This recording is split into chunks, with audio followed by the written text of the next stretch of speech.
عقل مندوں کے لیے ایک زبردست مثال. ہم تربوز خریدتے ہیں، واٹر میلن. مثال کے طور پہ 5 کلو کا ایک تربوز ہم نے خریدا، اور جب اسے کھانے لگتے ہیں تو پہلے اس کا چھلکا اتارتے ہیں نا. 5 کلو میں سے کم از کم 1 کلو کا تو چھلکا نکل جاتا ہوگا، یعنی آلموسٹ 20%، 20% تو کم ہو جاتا ہے. مگر کیا کبھی ہمیں افسوس ہوتا ہے اس کا؟ کیا ہم سوچتے ہیں کہ ہم نے تو تربوز چھلکے کے ساتھ خریدا ہے، چلو آج چھلکے کے ساتھ ہی کھا لیتے ہیں؟ ایسا نہیں کرتے نا.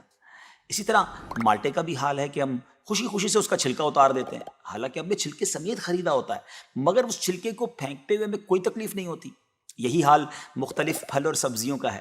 اچھا، ہم چکن بھی تو خریدتے ہیں، زندہ ثابت، اسی کو تولتے ہیں، تلواتے ہیں، پیسے دیتے ہیں، مگر جب کھانے کی باری آتی ہے، پکانے کی باری آتی ہے، تو اس کے بال، اس کی خال، اس کی آلائشیں نکل جاتی ہیں، تو ویٹ تو کم ہو جاتا ہے. مگر کبھی اس پر دکھ ہوتا ہے؟ نہیں نا. تو پھر 40,000 میں سے 1,000 دینے پر، 1,00,000 میں سے صرف 2,500 دینے پر ہمیں کیوں بہت تکلیف ہوتی ہے؟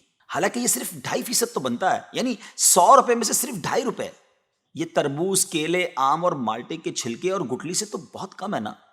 اسی تو زکوٰۃ فرمایا گیا. ہاں، ایک اور بات، سال میں ایک ہی بار دینا ہوتا ہے. مالٹے کا، تربوز کا تو ہر بار چھلکا اتارنا ہوتا ہے نا. یہ 100 روپے میں سے 2.5 روپے یا 1,00,000 میں سے 2,500 روپے سال میں ایک ہی بار دینا ہوتا ہے، اور اسی کو زکوٰۃ کہا گیا.